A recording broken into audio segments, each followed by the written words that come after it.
First of all, let me start by apologising about the massive ring, which you can probably see reflected in my... Can you see it reflected in the glasses? I'm at my girlfriend's house.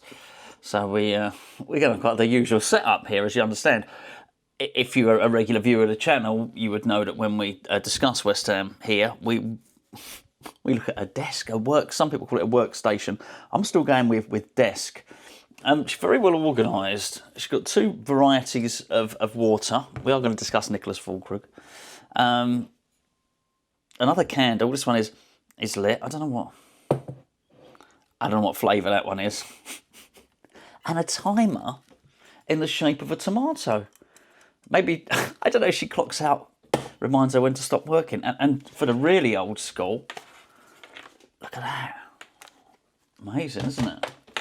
Amazing. She's got a fan. What's that? I think it's a fan, or is it? Oh, I thought it was like a ping pong. It's not. It's a thing. Anyway, let me show you something else. So her son painted that. How cool is that?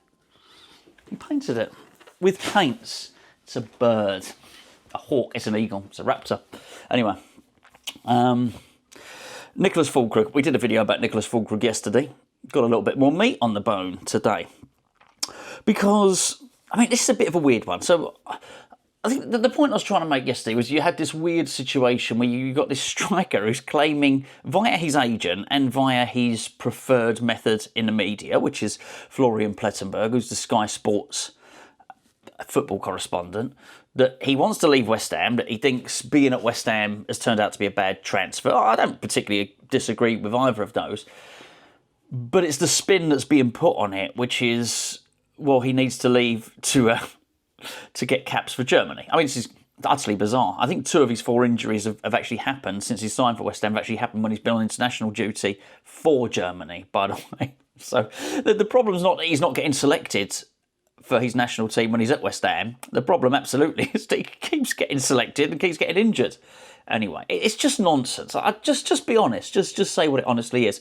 Anyway, so when I say a little bit more information, it turns out that one of the things stopping this transfer is the fact that he is on massively high wages. Now, ordinarily that's an issue anyway, but nobody's going to come in and buy him, as you'd imagine, because his injury record is just so terrible. So if anyone's going to come in for him, they're going to want to loan him. Now, we've done really badly out of loan deals, apart from probably the Edson Alvarez one, where Fenerbahce are paying all of his wages and gave us a loan fee. That's the ideal, right? But then you have something like Maxwell Cornet, who's over at Genoa at the moment. Patrick Vieira's been sacked over there.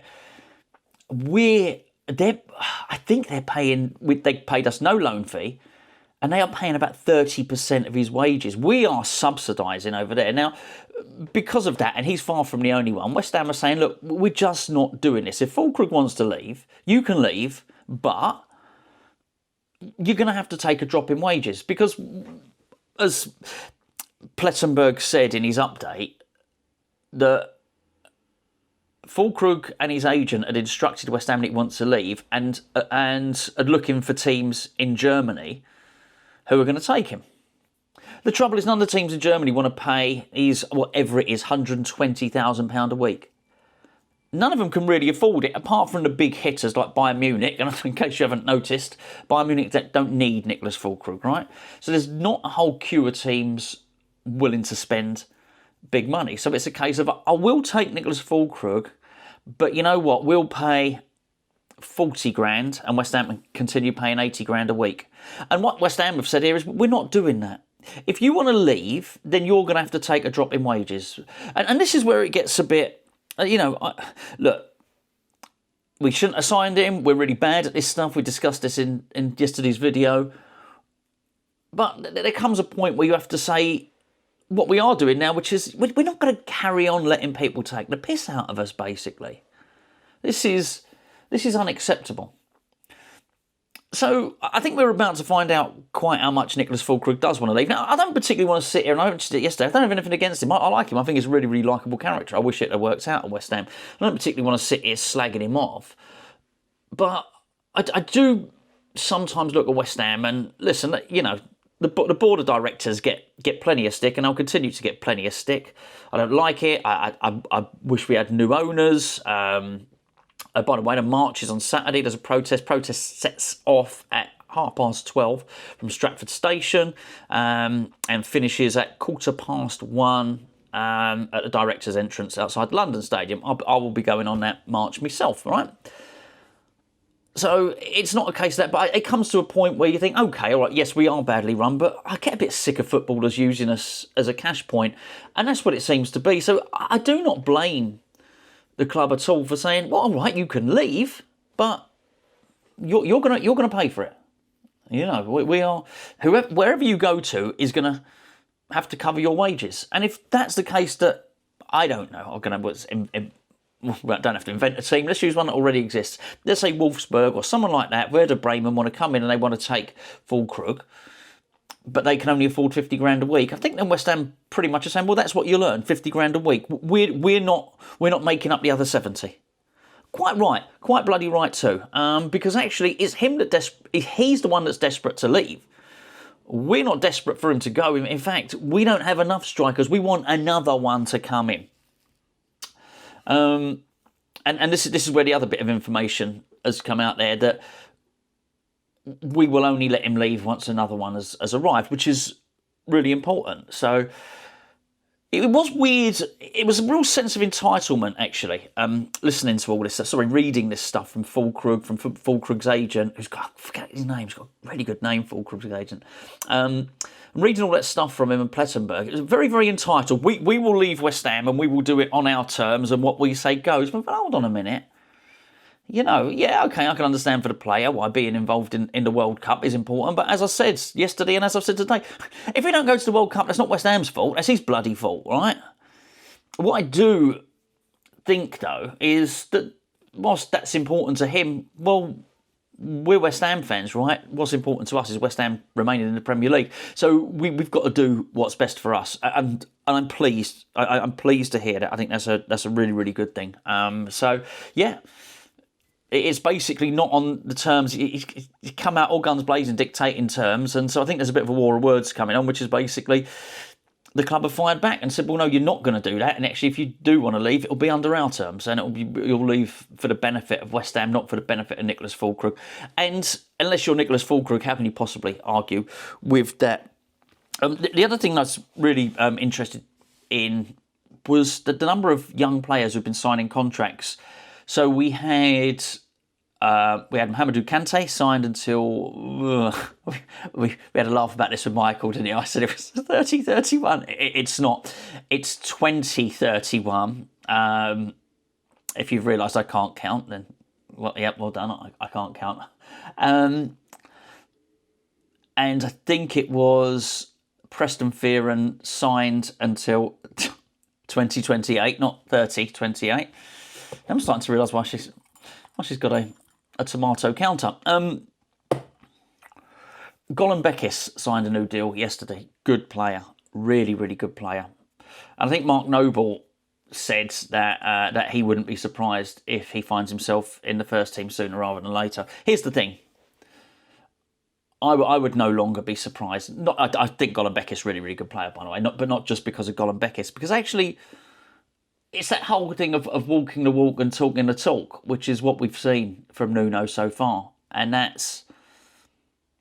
We didn't get the big pledge when he came in, what he was going to do. There was no big promises about the academy. He's just done it. Marshall's had start. Ollie Scarl's had start. Freddie Potts had start. He had Ezra Myers on the bench for the last game. So much happened in that last game against Newcastle that slipped from the news. I thought that was a really big deal, actually. And then he's promoted 3 coaches from the academy. You could make the argument that in recent years, nobody has done more for the academy in such a short space of time. 3 academy players. 3 academy players played Premier League starts. Premier League starts. I mean, that's, you know, and 3 academy coaches. And then the belief that must give everybody into the academy. And this is the thing, this is why actions do speak louder than words. You can talk about pathways, you can talk about progression, you can say all these words, or you can just do it.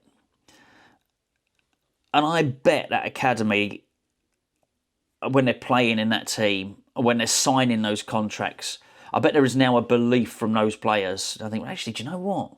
We can make it. There's nothing says you can make it as a Premier League player more than your mate who was playing alongside you last week making it as a Premier League player.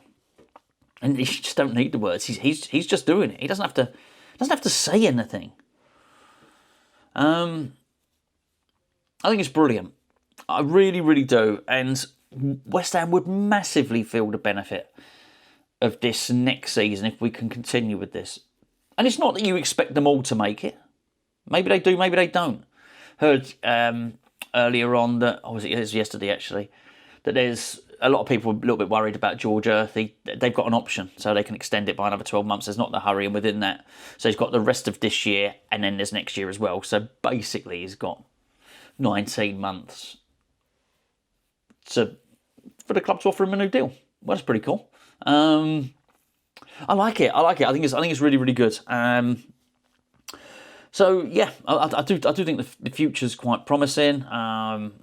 Really, I watch him more now than I have done in recent years of the under 21s or development squads. I think that's really good. I know a lot of other people are as well. So look, the academy appears to be the one area of the club that was insulated away from, I guess, the upper mismanagement that there's been for so long. It seemed to have been insulated from that. Whilst our recruitment was bad and a lot of that stuff was not being done correctly, the academy was good and has continued to provide good players. And I think we've seen that now. So yeah, I mean that's brilliant. And I've got nothing bad to say about Scholes at all. I think Scholes was just played out of position by Nuno. That's really all it was there.